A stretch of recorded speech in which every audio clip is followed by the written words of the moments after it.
Hey everyone, this is Cameron from Renegade Animation on renegadepopculture.com. If you like what we do, please give us a like, a follow, and a rating on Apple Podcast or wherever you listen to us. We are everywhere. If you can, consider supporting our Patreon. That way we can keep doing what we love, and that's talking about the wild world of animation. And now, on with the show. What's going on, everyone? Welcome to another episode of Renegade Animation on the Renegade Pop Culture Podcast Network. My name is Mike. I'll be your host this evening. Joining me, as always, is the animation guru himself, Cameron. Howdy, howdy. And on today's episode, we've got reviews for the Prime Video anthology series, Secret Level. We got Skydance Animation's Spellbound, and the latest from Aardman Animation, Wallace and Gromit, Vengeance Most Fowl. Before we get started, we are recording this on the night of the Golden Globes, so I have to extend a huge congratulations to the team behind Flow for winning Best Animated Feature. Mike, how many times and how long have I been theorizing that this might not actually be the Wild Robot or Inside Out 2's year? At the very least, 6 months. Yeah, I have shown my theory. I wrote an editorial on Media Magpies talking about the fact that maybe the Wild Robot and Inside Out 2 aren't actually the big front runners of this year. It was going to be something else. A lot of that because of a lot of the behind the scenes shenanigans, but also the fact that Flow was steamrolling festivals and winning awards left and right, and was the one movie that was sweeping everyone else's award, like for best animated feature from the guilds to other award groups. I freaking called it. I was right. I have a right to gloat about this. I called it. I mean, granted, we'll have to see what happens with the Annies and the Academy Award, but so far, if this is any indication, I was right that the Wild Robot in Inside Out 2 may actually have an uphill battle to deal with. And listen, we could go into a 2019 situation where the Annies, the Globes, and the Oscars each had a different winner. If y'all don't recall, 2019, the Globes picked Missing Link, the Annies picked Klaus, and the Oscars picked Toy Story 4. So we could see a shakeup still between the Oscars and the Annies. But since the Annies have Flow in their best foreign and indie feature category, Flow's going to win yeah.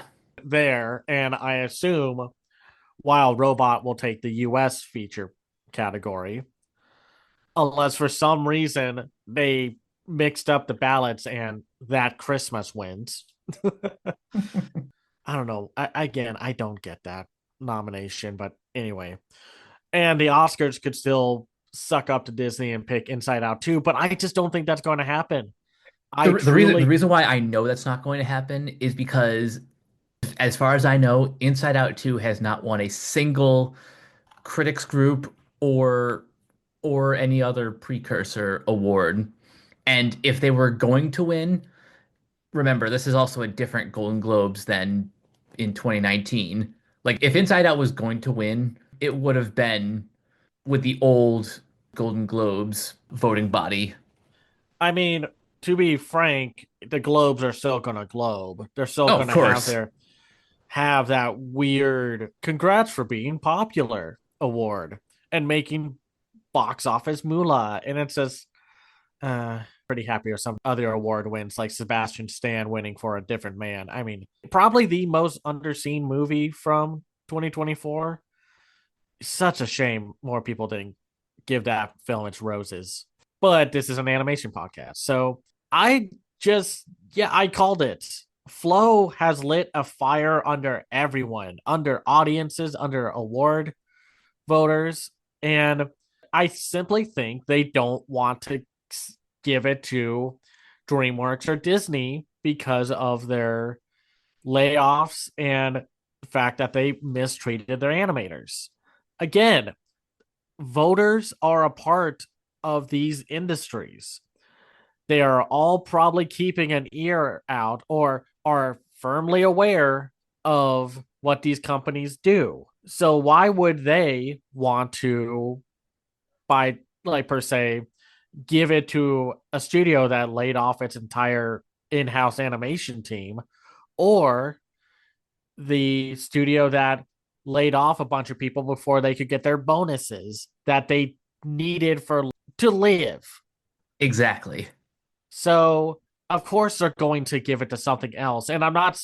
And now it would be utter nonsense if Flow was getting like the worst reviews of any animation nominee, but it's not. It's one of the most praised films of the year.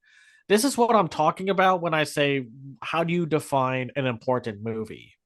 Flow is an important movie. It might not be making the most money, but it is doing something that most films rarely, if ever, do, and that's make an impact. Congrats to Flow. Like, again, it might not be my favorite. It's floats around my top 20. I think I need to watch it again because I remember weren't very like we were positive on it, but I wasn't in love with it. But I think a second viewing could easily make me more favorable towards it. I hope that Janus Film gives this a an even bigger theatrical push now that we're in the thick of award season, because the more eyes are exposed to this movie, the better. Exactly. I mean, honestly, that was freaking amazing to even like see that announcement because sometimes I've been very cynical about, oh, wow, a foreign animated feature like making waves. And then when it hits the US shore and audiences, nobody cares. They just nominate it because it's the most popular one that they may have heard of. But I'm not even mad about it. Like, yes, there are a few other amazing animated films I wish also got nominated instead of freaking Moana 2. But I'm so happy that something other than a Ghibli movie has broken into the general public eye. And that's very hard to do because not many French or overseas films that aren't Studio Ghibli ever get to do that. It's probably even rarer than a non Miyazaki film getting nominated. It's so weird to see it in real time. A film like Flow capture critics, audiences, and voters. It's just freaking cool. Indeed. Which, is kind of the opposite of what Secret Level is. Golly. Like, do we have to talk about this? I don't like being crabby cam here. I don't want to be grumpy about the fact that we watched one of the most disappointing animated offerings from 2024. I'm amazed. I think the main reason why I'm like disappointed is one, I'm already on the outside of the gaming community. I was never really the target audience for this project anyway, but the fact that this is like kind of sort of a spiritual successor to Blur Studios' other anthology, Love, Death, and Robots, this just like is not even in the same world. So, if you have for some reason not like do not know about this anthology series, yeah, it's by the same creatives who did Love, Death, and Robots, except instead of like either adaptations or original sci-fi short stories, they all take place within some kind of gaming world or realm of gaming because the first short is based off of Dungeons and Dragons. But instead of feeling like, oh, these were some short stories that maybe could have been better or could have been more fleshed out, the moment the lineup of games that were going to be made into like animated shorts came out, there was a lot of I have never heard of this game, why this game, and unfortunately for well, was supposed to be a flagship multiplayer franchise for Sony, their game died before the freaking short came out. Ouch. Like seriously, if you want like total freaking disasters in terms of gaming from last year, look up the whole debacle and fiasco about Concord. Just $300 million on a generic hero shooter down the drain, shuts down within like a month. And yet, here comes the animated short for Concord, which is supposedly meant to get you hyped up to play the game. Well, now you can't play the game. So instead of doing something sensible like, hey, maybe fix your game so it's not buggy, make it free to play so you can still have your loot boxes and microtransactions. I mean, I don't like that stuff, but they're part of gaming, sadly. Or the fact that you don't make a generic looking game. And boy, howdy, did the word generic pop up throughout so many of these shorts. Yeah, unfortunately, that is the case for, I would say, at least like four-fifths of this anthology series. Like, and they also did like a really terrible job for a lot of them to be like, oh, this is what the video game is all about. Like, there was that one, I think, called Exodus, which, funny enough, had Arnold Schwarzenegger as the lead character. You're thinking of New World, the once and future king. Oh, yeah, New World. Golly. Yeah, New World is an MMO, but by the comedy and way that the characters were written, I was thinking this was going to be some kind of like fable situation where it's like a fantasy world, but it's got kind of a slightly quirky Britishness to it. But no, it's an MMO, and I could care less that it's an MMO. Or like Crossfire, which is meant to be this like team based multiplayer game. Gosh, it just reminds me of that super generic Battlefield Hardline game that came out and just got completely forgotten because for some reason, despite having the power of animation in your hands, they chose video games that were either going to get a console released or about to get released. And they're all these super generic, realistic looking things. Like, at the very least, you could argue the Dungeons and Dragons one could almost be more related to like Diablo and such, and the whole Blizzard animation pipeline for their trailers and cinematics. And hell, the Dungeons and Dragons one could have been really neat if it didn't come off like a trailer or the opening cutscene to the video game. That's kind of where a lot of these felt like, and I'm pretty sure the Pac-Man one, Circle, is just straight up a like a direct intro for Shadow Labyrinth. And that's the problem. This doesn't come off like a passion or love child for like telling these interesting stories and animation to show that animation can be more than just family stuff. This feels like a freaking marketing ploy. Like, hey, look at these new games coming out, except for Concord, ignore it. And the Mega Man one just felt like a pitch for a TV show. That's what it is, and that's what it looks like. And golly, the design for Mega Man, out of all the shows, all the games to get the hyper realistic look, Mega Man got the like weird mix of hyper realism and cartoony, which doesn't look good. Mm-mm. Mm. And it looks too serious.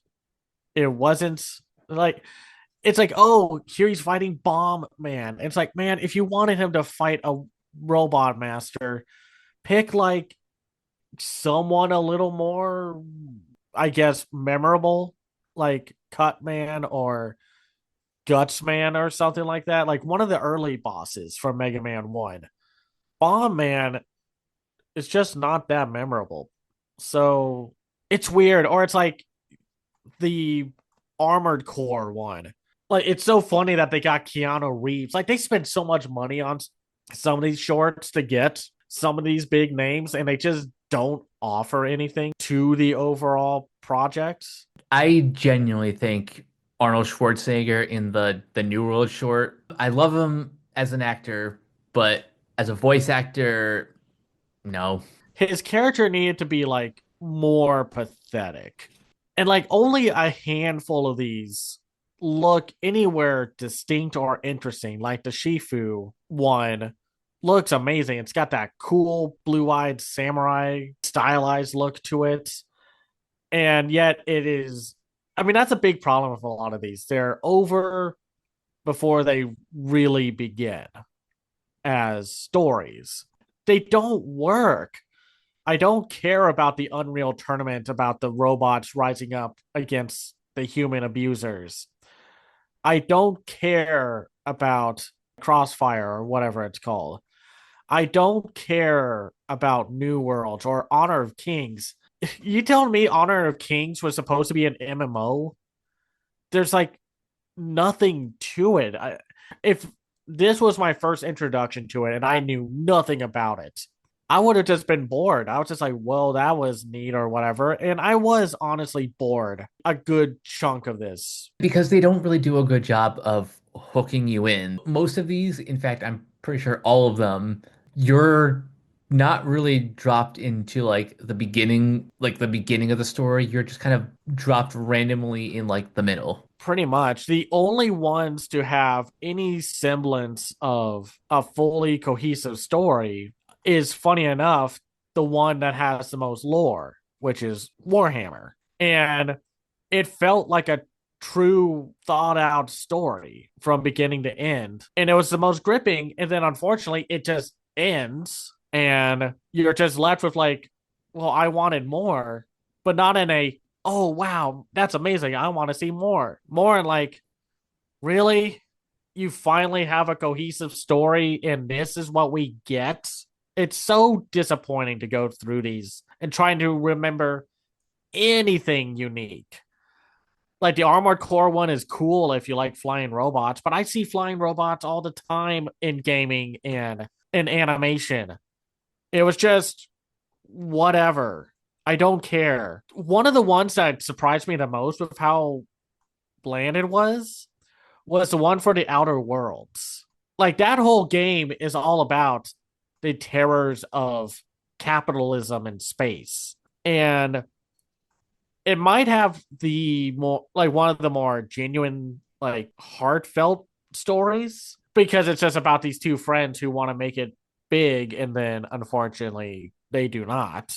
Well, one does through illicit means, and the other is just kind of screwed over. I wanted this one to have a slightly more cartoonier look, and it didn't. At the very least, I wanted more variety. Like, they did way too many hyper-realism stories on here. And I'm looking at some of these, and I'm like, which one is this one from? They felt like they were a part of other stories. Like, I was thinking, like, Exodus, that's I was just struggling to find out about that one and like what the name was and like what the premise was. And well, I don't care. I don't care. I don't want to hear those words come out of my mouth when I see animated anthology storytelling. Like honestly, the best one, well, there were three I liked. The first one was the Warhammer one with its dark atmospheric storytelling of four space marines going to take care of like a mission. And then the worries and fear of what may become of the mentor's pupil. The second one I liked was the Spelunky one because it was darkly comedic and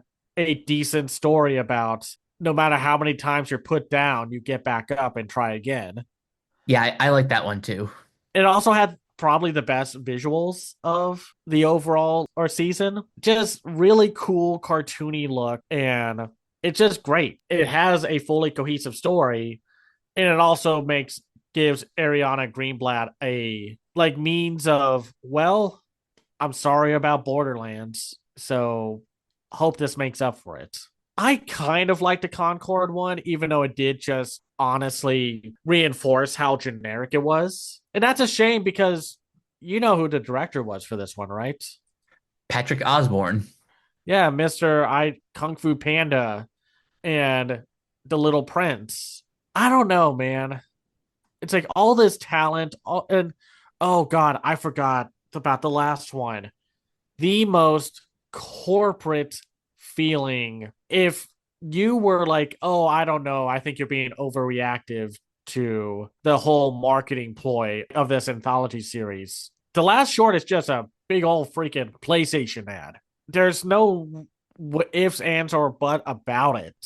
It's an ad for PlayStation, Helldiver, Shadow of the Colossus, Kratos from God of War. Like, I was amazed they didn't shove even more references down our throats. And only because Helldiver is like a super popular title right now. And then they just had that one cameo of Christopher Judge as Kratos from God of War. Didn't even have any dialogue. He just kind of grunted. He's like, raw, and that's it. At least the one where, man, I hate that I didn't like this one, the one with Alex Lay as Yi Jing, who went against Tian Gong. Honor of Kings. Yeah, Honor of Kings. I accidentally mixed up that one with For Honor. Like I was saying, like, oh, this is from the Japanese side of that multiplayer game. No, it's just some MMO that nobody's going to care about. Ah, God, all this talent. They paid to have a few celebrities in here, like Kevin Hart. And Kevin Hart is just, I don't know what's going on with that guy, but he is asleep at the wheel right now. I just don't like his performances as of late. And oh man, I forgot that Laura Bailey was in the Concord one. Man, so many talented folks, and all for a freaking tech demo. That's what it is, a marketing tech demo for all these studios to show off what they can do for your cinematic cutscene. Because cinematic cutscenes, Sifu is just every other generic martial arts movie you get out there. Pac-Man was just a weird experiment. The Unreal Tournament was just like a generic sci-fi story about robots rebelling against their human masters. I'm done talking about this. I mean, what do you have anything else to say or This is a huge disappointment. And just go back and rewatch Love, Death, and Robots. I don't know what's worse. Like blatantly ties to marketing or the NFT push that Love, Death, and Robots season 3 put out. God, it's like equally bad, man. I forgot about that too. Yeah, and it was like for the two of the better shorts of season 3. So it's like, gosh darn it. So yeah, I mean, us gritching about it is not going to hurt it. It's got a season 2 coming up. All we can hope for is that Tim Miller does a better job with picking the games. Like there was supposed to be a Halo and Doom crossover, but Microsoft was like, no, because that's what Microsoft does: buys up studios, shuts them down, and does nothing with the IP that they have a hold of. Capitalism kills innovation, people. Hey, well, hope the second season is better. And I wish I could say we're moving on to something better, but we're not. We're really not moving on to something better. We're moving on to something equally or even more frustrating with Skydance Animations Spellbound. So this will actually be the first time that we're talking about Skydance animation because I opted out of seeing Luck back when that came out in 2022. Yeah, so for context, this was supposed to be one of those animated films that was supposed to be on Apple Plus, but after Luck pretty much, well, was unlucky for box office and there was no box office draw for that movie because it was on Apple Plus. So I assume it was unlucky in the viewer base department because unless you're a TV show, Apple Plus doesn't really have anything in the feature animation department. For some reason, like Apple caught wind of like, oh, so this is really what y'all think is going to be good. Yeah, we'll, give you your severance package and let you out the door. Bye. Don't call. We won't call you, by the way, so bye. And And then Netflix, Netflix came in. yeah, we won't give you more amazing shows, but we'll buy up your movies. And since they're going to be cheaper made because of they're using a studio from Spain to animate it all, will be your new home. And listen, I know a friend of ours was like, I heard the songs, they were great. This truly will be a hidden gem of the year. I don't know if I could trust that friend anymore. Do you want me to recite the lyrics of the first song we hear? This is my world. Welcome, I guess. Yeah. Okay, so Mike, tell us a little bit about who's behind the creativity of this movie. And that's not John Lasseter. So this was directed by Vicky Jensen, one of the directors of the first Shrek film. With that, you go into this movie with admittedly unfair expectations because you think you're going to get something a little bit more comedic. But the problem is with this writing, it comes across as glib without being funny, but also melodramatic without being sincere. This movie is a hot mess. So it's about a tenacious young princess must go on a daring quest to save her family and their kingdom after a mysterious spell transforms her parents into monsters. Okay, straightforward plot. We know what we're doing here. Okay, but why is getting there such a friggin' hassle? Because at one point, very early on in the story, the two ministers, Minister Bolinar and Minister Nazara Prone, were getting written up and set up as like the secret villains of the movie. The ones to like overpower Princess Elian and to kill King Solon and Queen Elsmere, who are shockingly voiced by Javier Bardem and Nicole Kidman. Then that plot really goes nowhere. I watched this movie again today, and I don't recall any point of them bringing that back up. That's one of those plot threads that not only does it get dropped, it never even leaves the station. That happens a lot. They set up a plot thread and it never leaves the station. We get the two oracles of the sun, Luno and Sunny, voiced by Nathan Lane and Titus Burgess, who it's funny. Netflix can get a gay couple in a movie, but Disney quivers and loses its spine at the mere thought of mentioning something gay. It's not even like, oh, it's subtext. No, it's text, baby. They have a house together. They're about to make garlic bread. It's like, dude, you can't just say, oh, they're roommates. Oh, God. In the way they talk and dote after another, it's like, yeah, they're a couple. And some of the better performances of the overall movie. And it's like, okay, so we got to get back to the oracles after they leave the kingdom at first. And then they're like, yeah, we can't do anything about it. God, oh God, the script's not finished. You got to go find the light and avoid the darkness. Oh God, the darkness. What is this? Never-ending story? What a generic freaking villain or like concept. And the darkness is it's just a black stringy tornado. Like it's weird. This movie has a bunch of concepts and ideas, and yet they don't go anywhere with them outside of the one that we'll talk about in a moment. Let's just quickly go to the sideline and talk about the comedy for this movie. Yeah, when you hear director of Shrek, you expect there to be some kind of comedy. And I will say, there were a few times where I did laugh, mostly because of the performances, because golly, this cast is carrying some of the most mediocre writing of 2024. Mm-hmm. And like when Minister Bolinar is about to tell like everyone what's going on about the king and queen, John Lithgow, who is just probably the big scene stealer here, because I think everyone loves John Lithgow. Oh, he's great. And just I was like, here, please, I'll do this. I'm minister of the people, by the way.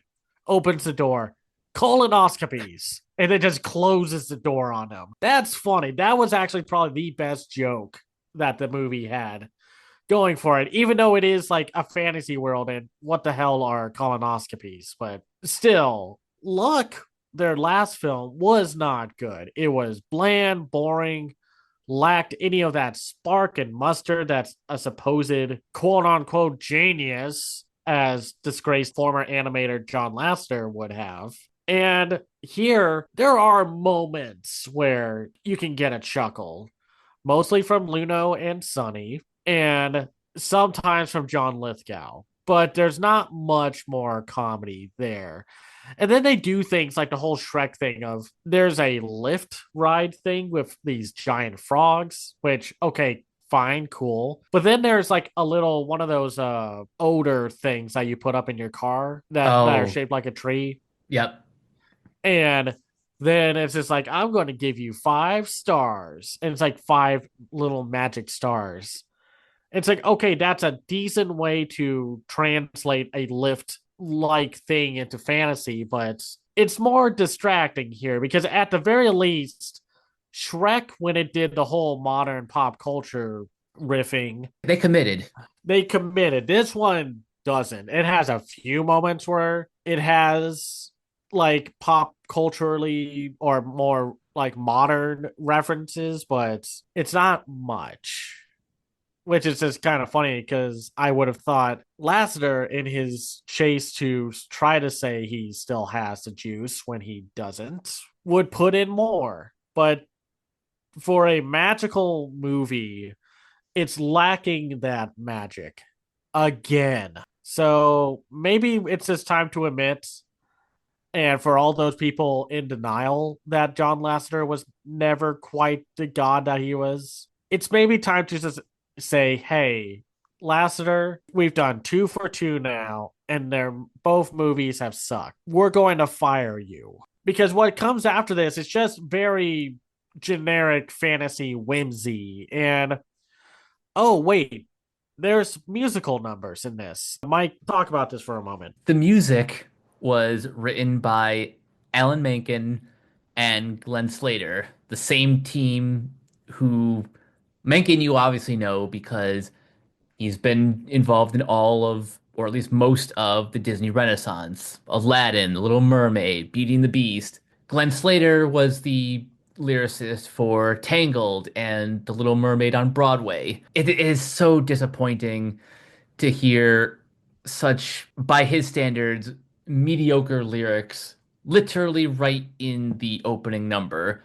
And by the way, I would tell you the name of these songs, but there isn't even a music section on this Wikipedia article. So that's how little they left an impact on the production. So, do you like the music in Moana 2 more or the music in here more? At least I can identify the songs in Moana 2. I couldn't even tell you how many were in this movie because Too they many.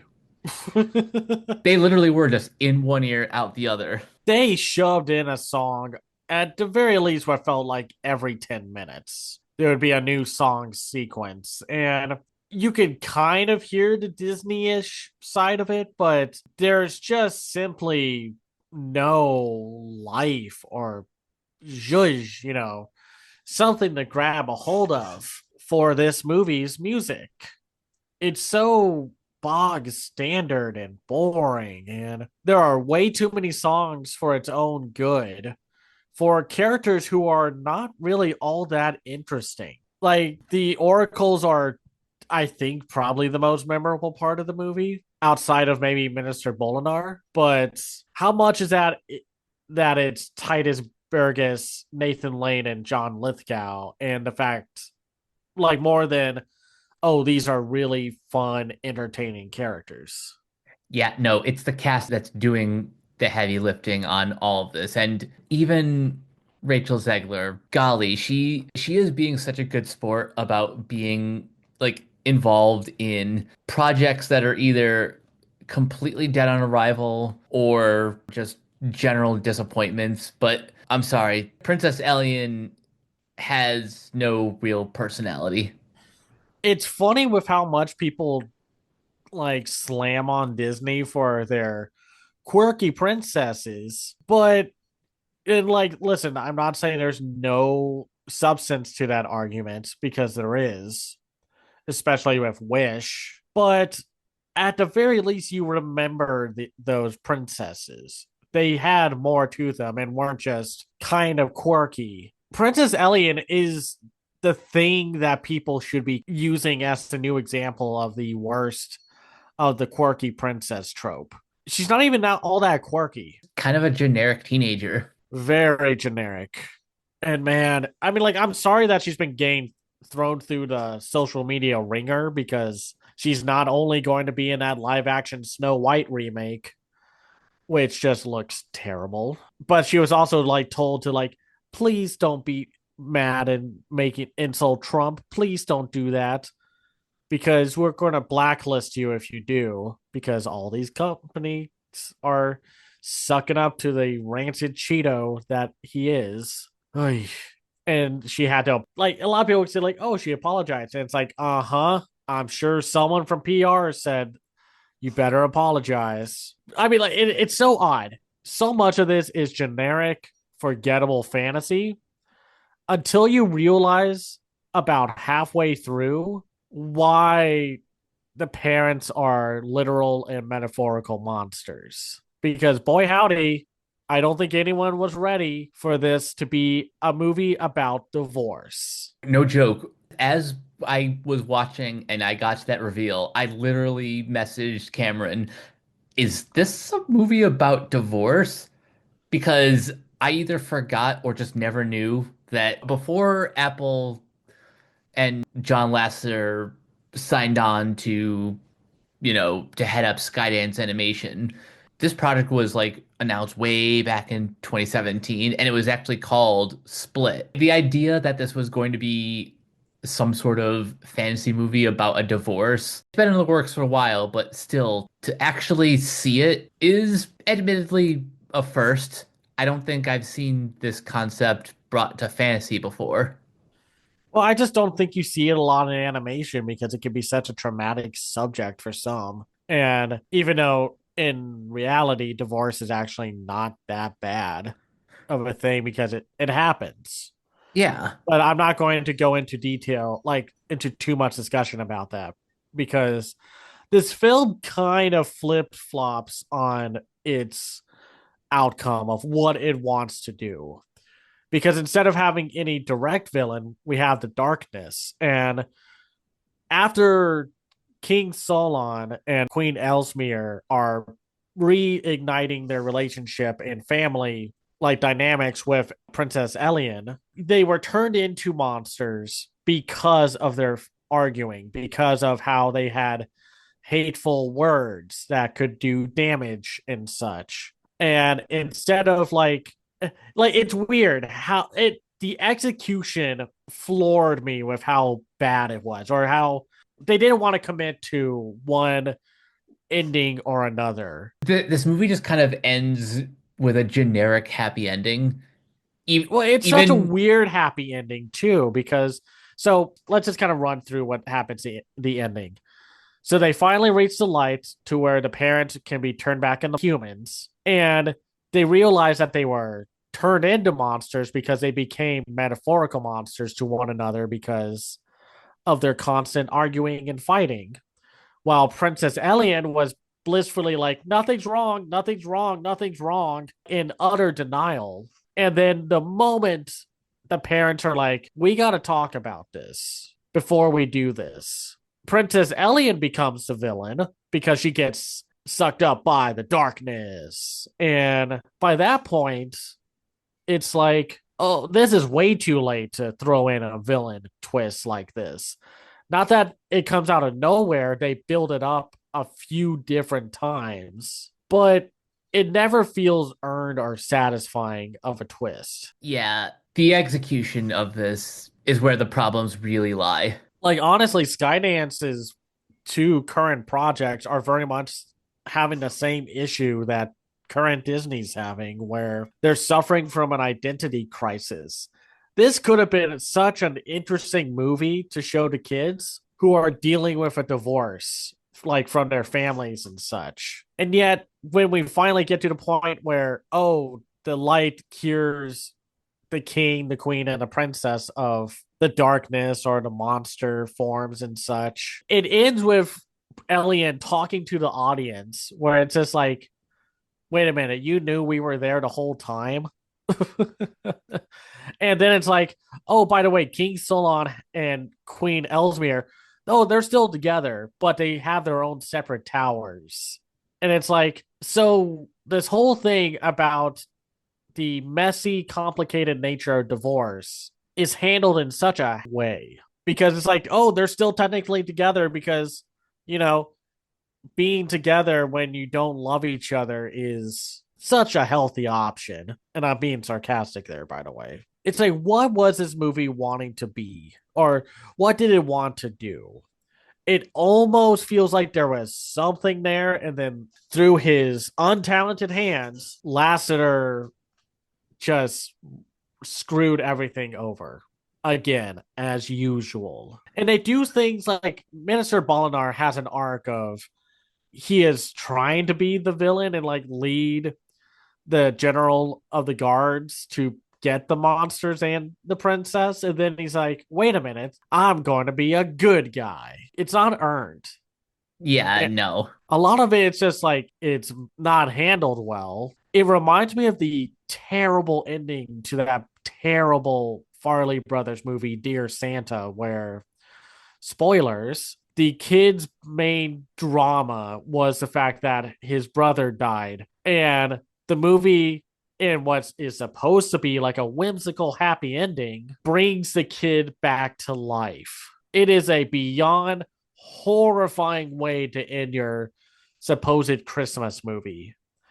And here it's like, so King Solon and Queen Ellesmere are still together, right? No, they have their own separate towers. So they're divorced. No, they still love each other. Okay, yes, you can still love an ex partner, but what? Yeah. It's such a bad ending. And these probably cost, at the very least, I assume $50 million or like under the $100 million mark. I'll say 60. Because it's like, yes, this looks slightly better and not as direct to video as Luck. It still looks generic. And there are some moments where they play with the CGI and such, like when you first meet the oracles when they're looking all ominous and such. That's cool. There are some decent visual touches, but it's not enough anymore. People want something different. They want something that nobody else is supplying. I mean, you called it like you said earlier. It's like a Disney ripoff movie. I would even say it's worse than a lot of those Disney knockoffs from the 90s because yeah, those movies were not good, but at least they put a little more elbow grease into the visual presentation and the music. I would even go as far as to say that Anastasia is like genuinely a good movie. I'm not going to say it's one of Don Bluth's best, but the point still I stands. mean, considering what he was making back then, leading up to Anastasia, like Anastasia is a slam dunk compared Yeah, to everything else he was doing. But here, it is like a very generic Disney-ish movie. It's like the ones that Warner Brothers were trying to put out against Disney back in the day, this is like Quest for Camelot tier. or like Swan Princess, but without all the terrible direct-to-video movies. And like, it's a shame. It's like one of these days, I would love to say, hey, here's a Skydance animation film where I don't hate it, but I still haven't, like, two for two, still don't like them. Some of the cameos and the voice cast that you get, like Rich Moore, a Disney director who is, I guess, working for Disney and I think is working on something for Skydance. is in here. He's the postmaster. There's Vicky Jensen as two different characters. And then, of course, the John Ratzenberger cameo, where you wouldn't even know if it was him if you didn't look it up. Yeah, exactly. I couldn't pick him out until I looked at the credits, so kind of a waste of a cameo there.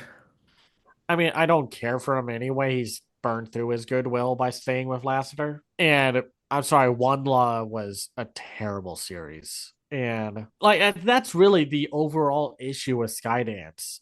There's no magic here. They have these magical series and movies, but there's nothing here. It's bland, it's forgettable.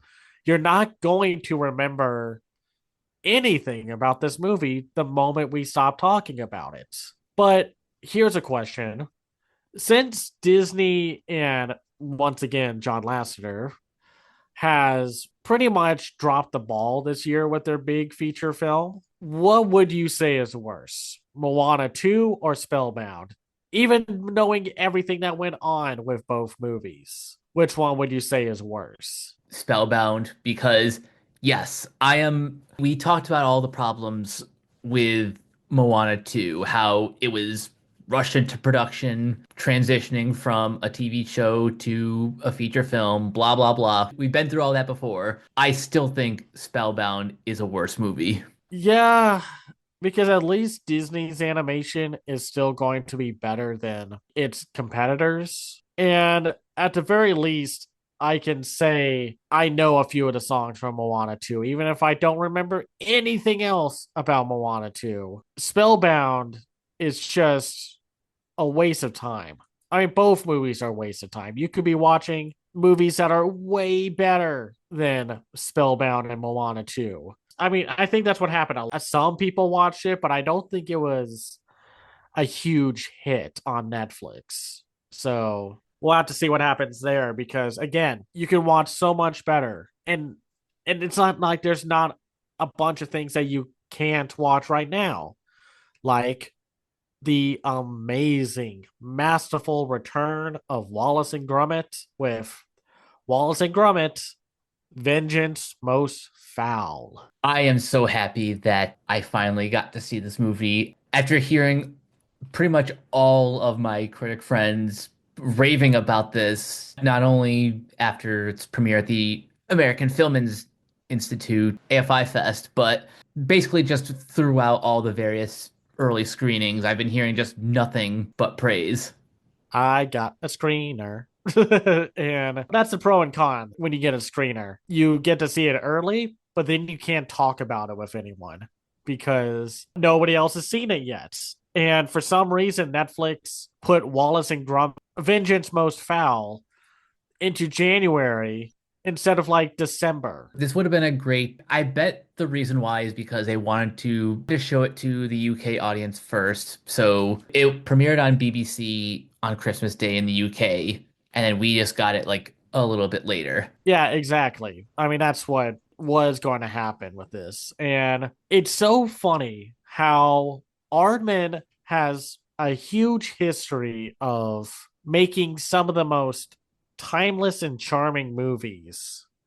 Maybe not Early Man, but we can discuss that in a whole big Aardman episode if we want to later this year. But the way that they craft these movies, like the ones that they do, it's shocking how it looks so effortless with them. Because, like, I remember some rumblings of this new Wallace and Gromit being a little more technology based, where it's basically Aardman's indirect way of talking about the rise of AI and the over reliance of technology in stuff like film and, well, the real world. And of course, if you're going to have a character fall for the over reliance on technology and the hype of AI, it's going to be Wallace.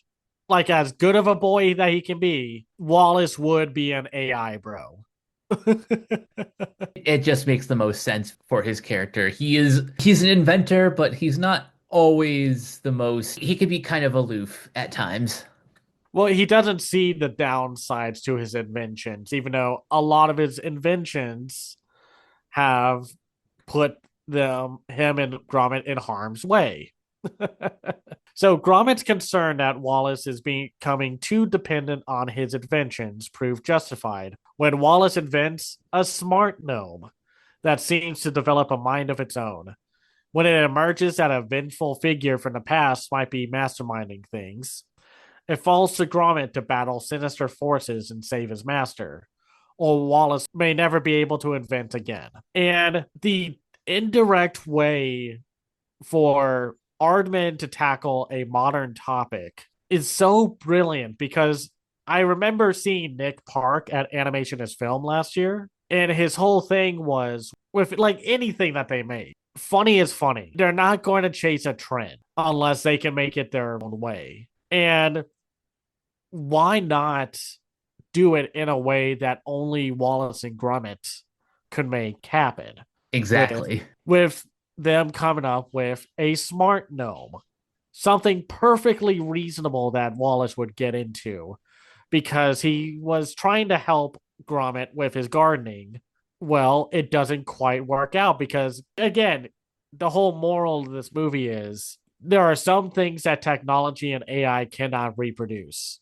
They cannot do art or anything done by human hand. And that is, like cooking, gardening, art, whatever. Take the hint, Hollywood. It's so funny how creepy Norbot is for being a little robotic gnome. And yet he's not as creepy as the live action Snow White dwarfs. Oh yeah, no, that's like those dwarf definitely look creepier, but I love Norbot in this. He is the perfect, I guess, foil for Gromit until we're introduced to the actual main villain, the greatest criminal mastermind in all of cinema, who makes his triumphant return. Yes, so if it's not obvious or you've not seen the trailers or marketing for anything, Feathers McGraw, the dastardly chicken from the famous award nominated shorts,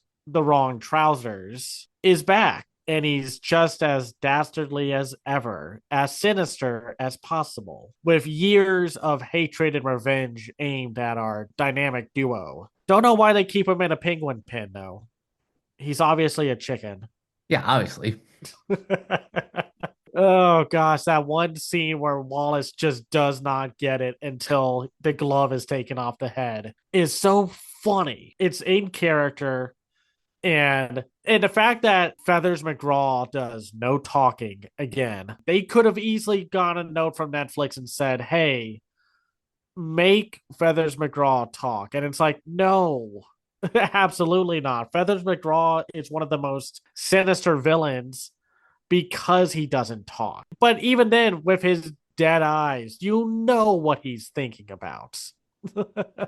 The visual humor and the dialogue jokes are so abundant in this movie. This might be, and I say this as someone who has seen The Day the Earth Blew Up, this might be the funniest animated movie of 2024. Hard to disagree because there are some real zingers. I think all the jokes land, honestly. I can't think of one where I was like, okay, whatever. I think they all. One of my early favorites is when Inspector McIntosh is like, all you need is a copper's gut. The newbie's like, oh, I can see that. And what's interesting about this movie is this might be the first time in a Wallace and Gromit experience where they have reoccurring characters, like returning characters. Because not only do we have Feathers McGraw, but we also have Chief Inspector McIntosh. Also, the farmer from Shaun the Sheep makes a Oh, quick cameo. yes. That was great. I was not expecting that. So it is true. Wallace and Gromit and Shaun the Sheep are in the same universe now. I know it was kind of canon, but with the change in art style to Shaun the Sheep, the minor tweak of the art style, like to it, I didn't quite know if they were going to ever have a moment where, oh, so like Shaun the Sheep just lives up north. They might have similar art styles, but I think there is a small difference between the human designs from Shaun the Sheep to Wallace and Gromit. Beside the point of that great cameo, it is interesting to see them bring back characters because it's not really known for Wallace and Gromit to have returning characters and such. Even some of the neighbors from Curse of the Were Rabbit return, but I don't even think they are the same neighbors. I wouldn't like remember the neighbors and Kind of interesting because, well, Wallace and Gromit slowly moved up to have other human characters in its universe. They didn't really have them until A Close Shave. And then, of course, in Curse of the Were Rabbits, that's when they really get all the characters in. Like, they liven up the town that Wallace lives in. I could tell some of the background characters are the same, but you can tell it's not the same background cast as Curse of the Were Rabbits, even though Chief Inspector McIntosh and I think one other guy shows up. I don't think any of the other ones are returning. Wallace and Gromit makes the cast that it needs to fit the situation. yep. Though my favorite background character was the guy goes, "Hey, where's me glasses? Oh, wait, they're on me head. Sorry, everyone." And there was also a Easter egg for A Grand Day Out when Feathers McGraw hacked the system to turn Norbot evil, where it says, "Click the 3 pictures that resemble cheese." Oh, and one of them is a picture of the moon. Yeah. And Feathers McGraw he had to second guess, like, oh, this looks like a trick question. Do I choose it? Something I love about this movie, and I can say this having rewatched all of the shorts and Curse the Were-Rabbit, this movie really does kind of feel, in some ways, like a culmination of the entire history of Wallace and Gromit. Oh, very much so. And golly, some of the names of these people, like Anton Deck as one of the news reporters, and then On your Anya, doorstep, golly, that name. I have to assume Uptown News is some kind of joke it has or to be. reference. And funny enough, Norbot is not as annoying as you would think he would be. Like, he's meant to be annoying, but he becomes way more endearing because I think it's because they get the, "Oh, I'm kind of replacing you, Gromit" story beat out of the way early for him to then become the horrifyingly creepy mind controlled robots. And the fact that they do things like deploy out of the back of the van via scooters. One of the Norbot clones does like a little sick trick.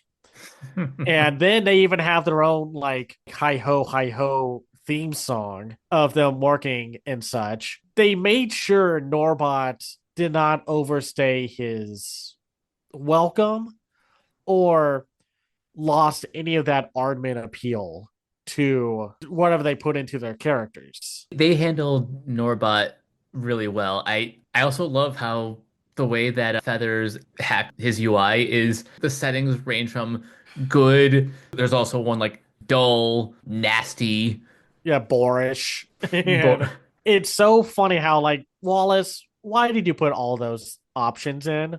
You know what's going to happen. Or there's the visual joke of, oh, what was it? It's like the Yorkshire and the other location that they were over, and there was funny how like the sign says like "get out of here," then the other sign for Yorkshire says like "no, you get out of here." Like there's little touches here and there, or like the dynamic narrowboat chase where it's meant to look actiony and dynamic like a Mission Impossible, even though they're going like 2 miles an hour.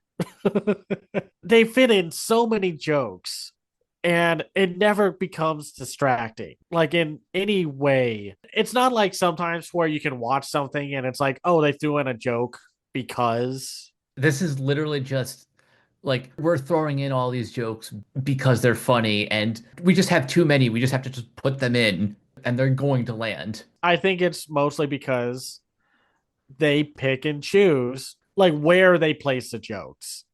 And it's like the Mel Brooks Blazing Saddles way of doing things. If one joke doesn't work, there's going to be another joke a second later. And a lot of that also comes in the form of Inspector McIntosh. First of all, they brought back the same voice actor, Peter Kaye. And I love a lot of his jokes. I think my favorite joke out of the whole movie, and that's saying something with a movie being this freaking funny, is when they're at the diamond reveal and he says, "There's nothing more reassuring than an uninformed officer." Wait. And it's like, oh, uniformed officer. Right, right. I can't even read my own handwriting. The bumblingness of the police characters is like, yes, they point out that police are inherently not very good at their jobs. But at the very least, police officer Mukherjee is doing her best to actually be good. And I like Lauren Patel with her performance as Mukherjee. She brings that very youthful, wide-eyed optimism to the role. The most compelling. I do like the wide-eyed, like I really want to do a good job personality that they give Mukherjee. I think out of all the female protagonists in an Aardman production, she's probably one of the better ones. Well, and it's funny because Chicken Run has great female characters, but for some reason, some of the other ones fall flat. And I don't know if that's just depending on the writing or the kind of story they want to tell, Could be a little bit of both. because the female characters aren't all that interesting in Pirates. Early Man has the Maisie Williams girl who doesn't add too much to the plot. Her character isn't as interesting to the overall story, but I do like the characters from like Curse of the Were Rabbits and Chicken Run. Someone told me this, and I do think it's kind of interesting. While Wallace does instigate the plot and the story with being overly reliant on technology to the point of he doesn't want to give his own dog pats on the head, the monster. Like, honestly, before I continue on, this might be the film that almost makes Wallace unlikable in his Almost. in his aloofness. Like, it's probably the closest that he becomes to being like, what a jerk. I mean, he is a jerk, but he means well. But here, it's like it like dances on the line of too unlikable, even for his own idiocy. I'll springboard off what you said about Wallace kind of bordering on being unlikable. I think the only reason it never crosses fully over is A, these movies are primarily comedies, so his aloofness is always played off for laughs. But also, anytime that he's like actually facing some sort of like reprimands, whether it's from like the press or just his neighbors and the people around him, it's always their reactions that get a lot of laughs. I mean, it's hard to. I still get a huge kick out of the scene from Curse of the Were Rabbit where they're like, Wallace has a plan, isn't that right? And he's just like, we're just gonna need a bigger trap. And then Gromit's like, oh my god. But then one of the townsfolk is like, by Joe, he's got it. So yeah, that's the thing. It pays off with how the townsfolk react to Wallace and in the story. By the way, there's a small minor character who happens to be in very convenient spots, and his name is Mr. Convenience. He's a Love guy that. driving. Played by Lenny Henry. It's like, oh yeah, that's convenient. Like, man, there are just so many small little moments in this movie. Just like, but whether it's the commentary on the technology and its over reliance, it is damning towards the fact that we're living in a world where I'm not going to say we're going to turn into the humans from Wall-E. We're not that far yet. No, but we're slowly getting to that point where Silicon Valley is in a desperate struggle to try to reinvent the wheel that nobody wants, to be like, hey, here's this minor nuisance that we can fix, but we didn't really need to fix it because the human touch is what makes us human. But we're going to try to fix something that's didn't need it anyway. And that's what happens here. Like you could tell from Gromit's garden to how Norbot fixes everything. I did love to jab at pointlessly blowing leaves everywhere. Line from Norbot, but just how like too clean it looked, too artificial per se, because Norbot doesn't have the human touch. Well, like Wallace said, he shoved in every episode of some gardening competition show into Norbot.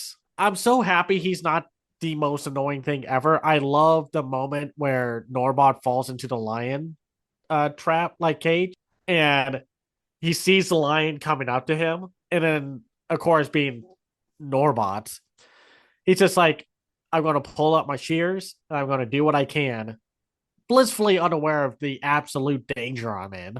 Like, just again, another one of those small little visual gags of like the lion with the perfectly symmetrical square mane, or the visual gag of Feathers McGraw with a baby seal, supposed to be a cat, Oh, yeah. or like him having a world's greatest boss mug, or the moment where he's walking up the spiral to the submarine and that one Norbot is playing the bagpipes and he just punches the bagpipes. That's probably one of my favorites. Mukherjee is like, I think that's Feathers McGraw. He puts on a nun outfit. Oh man, that is so funny. That got the loudest laugh when I watched it with like my friends and my family when I showed them this movie. And the number of jokes that come from this one boat sequence is so delightful. It's like maybe he's not a mad like genius scientist, and then the whole boot launching thing comes out of the boat, and then it's like okay, maybe slightly exaggerated, or the just golly it.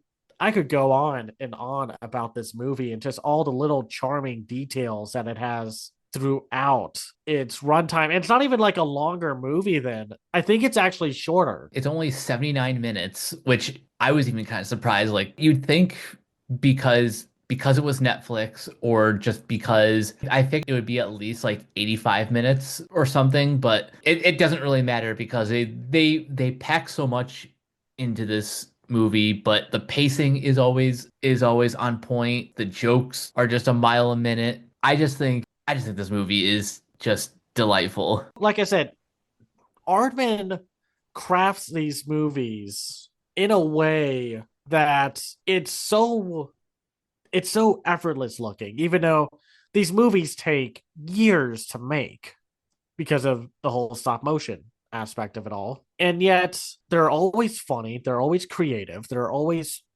hilarious. Like, yes, I might think Early Man and Pirates may have the weakest jokes in cast of characters, but I'm still laughing hundreds of different moments. While Wallace does instigate the plot, Gromit is the one that causes the plot to go into full gear because of his hatred towards Norbot. That's a good point. Yeah, someone brought that up, and I was quite amazed at that notion because it's usually Wallace. Usually it's entirely his responsibility for what happens. Pretty much the entirety of the wrong trousers is entirely his doing. Exactly. And here it's just kind of interesting how that happens and unfolds. But it does, wrap up very nicely. I love Wallace being like, I can live without technology, but I can't live without my best pal. It's so sweet. Like, if you hate Wallace and Gromit, I don't think I can trust you as a person. I think you have to try very hard to hate Wallace and Gromit. Yeah, one of those make or break franchise things where it's like, if you don't like Wallace and Gromit, we can't be friends. Yeah, no, exactly. Oh, and this is also, I think, the first Wallace and Gromit project where the original voice actor was not involved. Yeah, Let me. so this is the first feature film that Ben Whitehead um steps in for Peter Sallis. Yeah, the late Peter Sallis. I was really bummed out about his passing because his voice for Wallace, because Wallace is such a distinct, fully fleshed out character, and you would need to find a replacement. It just would be tough to find someone who can be as good as him. And Ben Whitehead did a very good job with it. He captures a lot of the mannerisms of Wallace. You could tell it's a slightly younger voice, but it's like a perfect replacement. It's honestly quite uncanny how similar he sounds to Peter Sallis. Like you said, he's a little bit younger, so there's going to be, if you're listening very carefully, you will notice a few differences in their inflection, but for the most part, I'd say he gets like 99% there. And like it's not that distracting because sometimes you can tell when a voice change happens and it's like, okay, maybe I don't like it as much right now, but I'll grow on it. Ben Whitehead is just like effortless. It's like when we went from the previous Bugs Bunny voice to Eric Bauza. And Eric Bauza just, I don't know what he does, man. He's like got the superpower to mimic Mel Blanc, like in the way he would voice the Looney Tunes characters. And that's what I think of Ben Whitehead's performance as Wallace. Is it's so seamless of a chain. It's not like, yeah, when we went from whatever the Looney Tunes were before Space Jam and then having Billy West jump in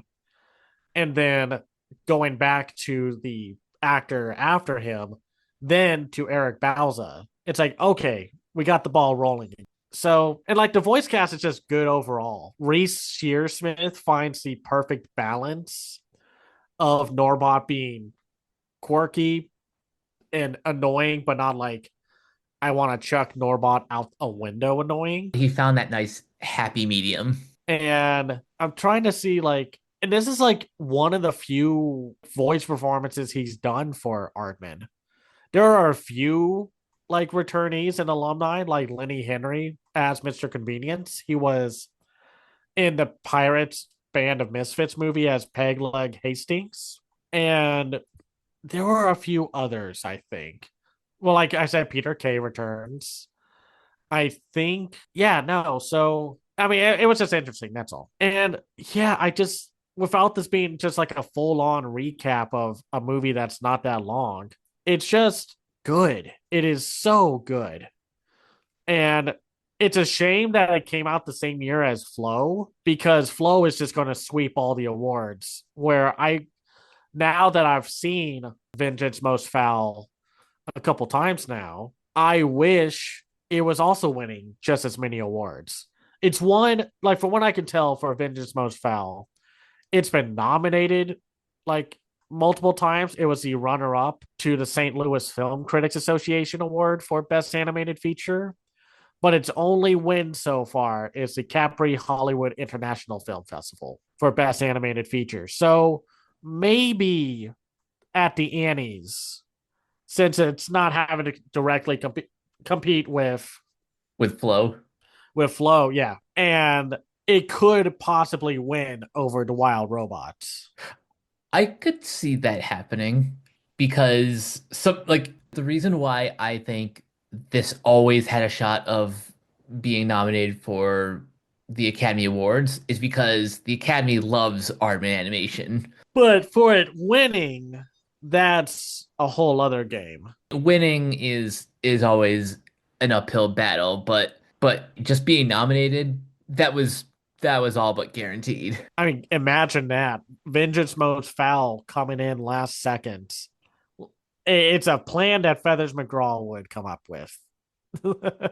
One last thing I want to mention before we close out. I never get tired of hearing that by Julian Knott.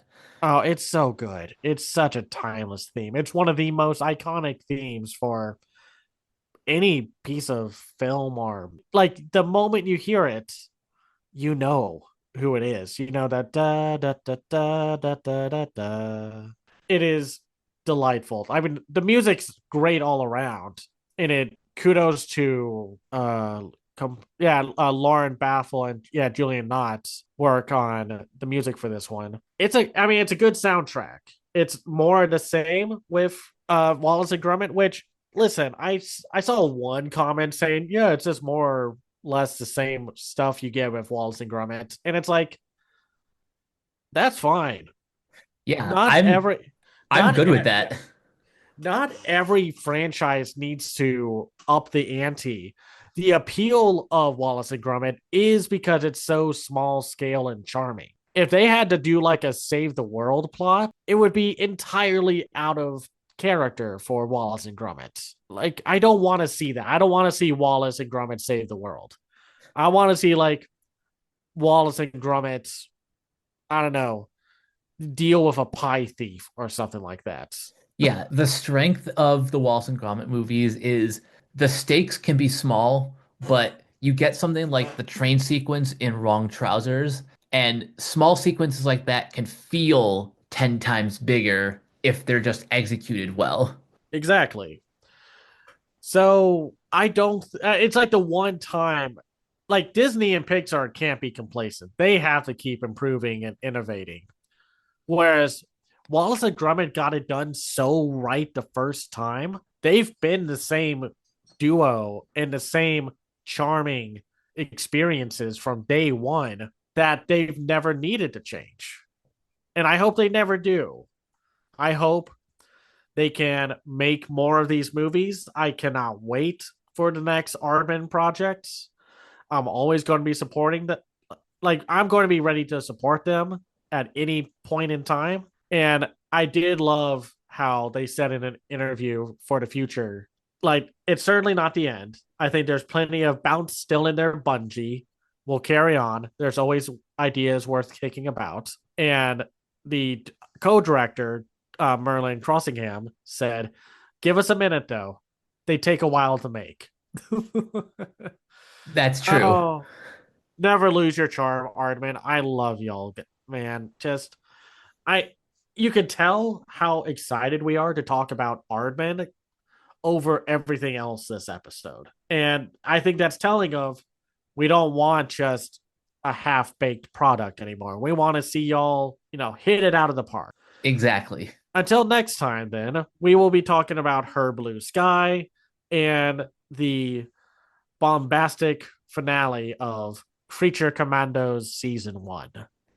But until next time, Cameron, where can everyone find you online? You can find me on Blue Sky, mostly Blue Sky. I am still on Twitter, but for however long that site stays up. I also have a website called camsiview.biz where I review animated films and shows from around the world called The Other Side of Animation. I also have a Patreon at patreon.com/camsiview. That's where you can find me. And you guys can find me on various social media sites at Captain K42. You can check out my quick thoughts on letterbox.com/Coach K42. And you can follow Renegade Pop Culture on Facebook and Blue Sky at Ren Pop Culture. You can also find us on YouTube, on Podchaser. Consider supporting our Patreon at patreon.com/Renegade Pop Culture. Listen to all of our podcasts on Spotify, Apple Podcasts, or wherever you listen. And last but not least, everything can be found at renegadepopculture.com. Need an escape? So do we. That'll do it for this episode of Renegade Animation. We will catch you guys later. Peace out.